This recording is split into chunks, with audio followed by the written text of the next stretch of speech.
Alright guys, I'm going to show you how I incorporated a pulley system onto my power rack. I got a little bit of a home gym going on here, and in the corner of my basement I basically have a 2" by 2" framed power rack. This one's made by Titan Fitness. There's a couple brands that make these online. You get them for about $300 give or take. This rack's been good to me. I do all my bench work in there, my squats, I deadlift in the cage, do my bicep curls inside the cage. So right in that little square there is where I spend a lot of my time. But I tried to incorporate. I have a pull-up bar here, which is integrated into the unit. Pretty decent, nice pull-up bar. But I wanted to try to do maybe some lat pull-downs, some tricep push-downs, and I didn't want an additional piece of equipment. I didn't want to buy an expensive, they're like $200 to $400 for these lat pull down machines. And so basically I decided to rig this up myself. I utilized 1 1/4" steel braided line, which is a little over $1 a foot. This is nylon coated. It might be overkill. It's like 800-pound test or something, but it felt good to me at the store, so I bought that. I used 2" pulleys. These have the swivel eye hook on them, so they are, I'm missing that there, swivel eye hook, so they're mobile, back and forth. Carabiner clip. That is probably the least weight-bearing thing in my system. They only are load tested to 260 pounds, so I'll have to keep an eye on that. But so far I haven't exceeded that. And I got a 3/8" eye hook, 1.5" washers, basically drilled through my channel, my upper channel, and put a bolt on top. And I have one of those on each side. And these are 2" 460-pound swivels. They cost a little less than about $8. If you do not have the swivel up top, they cost about $4 something. But I didn't know how I would apply them, so I opted to get the extra swivel piece. But if you know that you're not going to want to have them mobile, you could cut the price in half.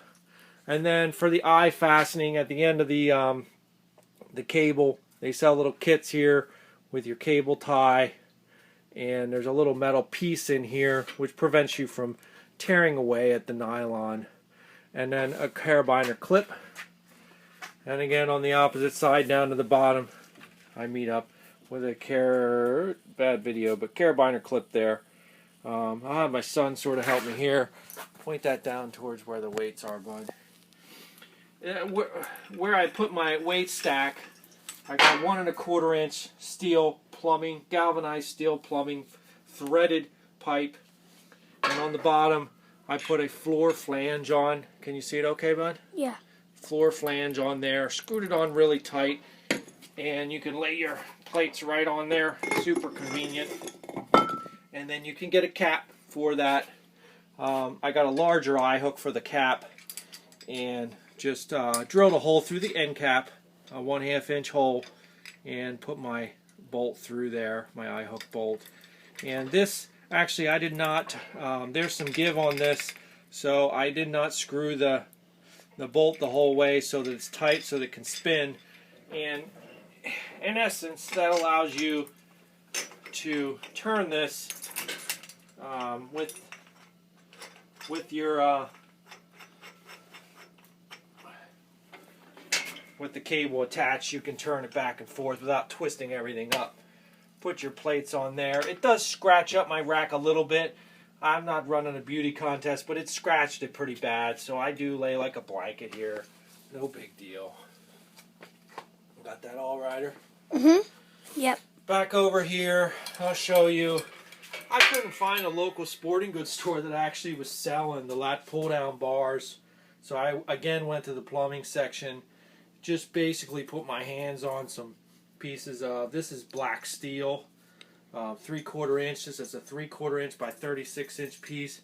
Came with end caps to cover the threads, and I bolted down through an eye hook with washers. Again, it's 3/8". This is a 350-pound test eye bolt, so I don't really think I'll ever exceed that. One thing I can point out to you, two things really. number one is measure out what amount of cable you need before you go and buy the cable, maybe with some rope or some string. I guesstimated it and I was off by about 6 feet, so I wasted probably $7.50 on cable that I had to have clipped off. The other thing is, if your pulleys are suspended rather than bolted on top, your position of the bar is a little bit low, so I can't get a full range of motion sitting on my bench to do the lat pull downs. I actually have to go down to the floor. Not that big of a deal, but if you want to be able to sit on your bench rather than the floor, you'd probably have to figure out a way to put caster wheels up top or permanent pulley up top, you know. But this works. I pull on my bar, get down to the floor. It takes a second, but I actually can use my safety catches here as a little bit of a support for my legs in case you have the lift action that you get when you do this exercise. And underneath, and there you go. And this lat pull down bar, this steel pipe, cost me less than $10. And on Amazon they cost about $40 to buy one. And I'm not sure it would do much different than what this does. These pulleys are super smooth. I'm amazed at how smooth this is for the little bit of work I had to put into it. And so you can get on the floor, use the safety to catch your legs to keep you from going up. And then I did get a smaller 3/8 inch pipe, which I laid over here. Also has, this is an 18 inch pipe. Also 3/8 inch eye hook, 350 pound test. Attach that onto there. I found that doing the tricep pushdowns works a little bit better inside the cage because you get right underneath the pulley. So my son wants to kind of show you how that works. Hopefully 25 pounds might be a bit much, but we'll see what happens here. Go ahead, keep your arm straight, Ryder. Is that too much for you? Push it straight down, let it up. Not that far up. Okay, go down. Just let it so you can get the point. So I wouldn't hesitate if you got one of these setups to go ahead and buy yourself a couple 2-inch pulleys and some cable, and you're good to go. It's smooth, but it's definitely less efficient than a gym setup because their pulleys are bigger and they usually have more of them. Well, what that means in the end is it's not going to take you 300 pounds to get a good lat pull down off of the system.